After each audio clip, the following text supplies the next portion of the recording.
আসসালামু আলাইকুম রহমতুল্লাহি বারাকাতুহু। আশা করি আল্লাহ তাআলার রহমতে আপনারা সকলেই ভালো আছেন। আলহামদুলিল্লাহ। সম্মানিত ভাই ও বোনেরা, জান্নাত সিরিজে আপনাদের সবাইকে স্বাগতম। মানুষের মধ্যে সবচেয়ে বড় সৌভাগ্যবান ওরা যারা মরণের পর জান্নাত লাভ করবে, আর সবচেয়ে হতভাগ্যবান ওরাই যারা মরণের পর জাহান্নামে যাবে। জান্নাত এক অনাবিল শান্তির জায়গা। জান্নাতের শান্তির পূর্ণ বিবরণ দেওয়া মানুষের সাধ্যের বাহিরে। জান্নাতীদের বর্ণনায় মহান আল্লাহ তাআলা বলেন, তাদের জন্য রয়েছে নির্ধারিত রুজি, ফলমূল এবং তারা সম্মানিত। তাদের জন্য রয়েছে নিয়ামতের বাগানসমূহ। তারা মুখোমুখি হয়ে আসনে আসীন থাকবে। তাদেরকে ঘুরে ফিরে পরিবেশন করা হবে স্বচ্ছ পানপত্র। তা হবে উজ্জ্বল পানীয়, পানকারীদের জন্য সুস্বাদু। তাদের দেহের কোনো ক্ষতি হবে না এবং তাদের জ্ঞান বৃদ্ধিও নষ্ট হবে না। তাদের নিকট দৃষ্টি সংরক্ষণকারী সুন্দর চক্ষু বিশিষ্ট নারীগণ থাকবে। জান্নাতে মানুষের জন্য রুজি রয়েছে, তাদের জন্য ফল বাগান রয়েছে। তারা হুরদের নিয়ে মুখোমুখি উঁচু আসনে বসে থাকবে। তাদের সামনে উৎকৃষ্ট মানের শরাব পরিবেশন করা হবে। তাতে বিবেকের কোনো ক্ষতি হবে না। আল্লাহ রাব্বুল আলামিন অন্য একটি আয়াতে বলেছেন, তোমরা এবং তোমাদের স্ত্রীরা জান্নাতে প্রবেশ করো, তোমাদেরকে সন্তুষ্ট করে দেওয়া হবে। তাদের সামনে সোনার থালা এবং পানপত্রসমূহ পরিবেশন করা হবে।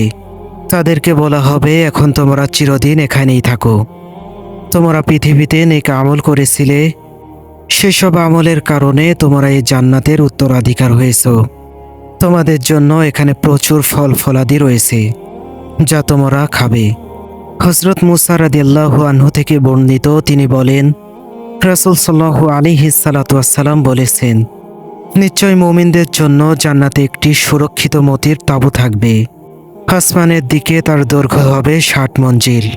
আর মুমিনদের জন্য সেখানে এমন পরিবেশসমূহ থাকবে, মুমিন সে তাঁবুগুলোর চারপাশে ঘোরাফেরা করবে, অথচ তাদের কেউ কাউকে দেখতে পাবে না। হযরত আবু হুরায়রা রাদিয়াল্লাহু আনহু থেকে বর্ণিত, তিনি বলেন, নবী সাল্লাল্লাহু আলাইহি সাল্লাম বলেছেন, সর্বপ্রথম যে দল জান্নাতে প্রবেশ করবে তাদের চেহারা হবে পূর্ণিমার চাঁদের ন্যায়। তারপর যে দলটি প্রবেশ করবে তারা হবে আকাশের সবচেয়ে আলোকিত তারকার চেয়ে উজ্জ্বল। যারা জান্নাতে যাবে তারা পেশাব করবে না, পায়খানা করবে না। তাদের চিরুনি হবে স্বর্ণের, ঘাম হবে মেশকের ন্যায় সুগন্ধিযুক্ত। তাদের গঠন হবে আদি পিতা হযরত আদম আলাইহিস সালামের ন্যায়। তারা পরস্পর হিংসা করবে না, তারা সকলে এক আত্মার সাদৃশ্য হবে এবং সকাল সন্ধ্যায় আল্লাহ তাআলার প্রশংসা করবে। অন্য একটি হাদিসে হযরত জাবের রাদিয়াল্লাহু আনহু থেকে বর্ণিত, তিনি বলেন, রাসূল সাল্লাল্লাহু আলাইহি সাল্লাম বলেছেন, নিশ্চয় জান্নাতীগণ পানাহার করবে অথচ থুতু ফেলবে না, পেশাব পায়খানা করবে না, নাকও ঝাড়বে না। সাহাবীগণ জিজ্ঞেস করলেন, তাদের খাদ্যের কি হবে?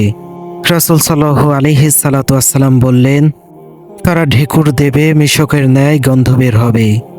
হযরত যায়েদ ইবনে আরকাম থেকে বর্ণিত, রাসূল সাল্লাল্লাহু আলাইহি সাল্লাম বলেন, শপথ ওই সত্তার যার হাতে মুহাম্মাদের জীবন, নিশ্চয় জান্নাতবাসীদের মধ্য হতে প্রত্যেককে 100 ব্যক্তির ন্যায় পানাহার সহবাস শক্তি ও চাহিদা প্রদান করা হবে।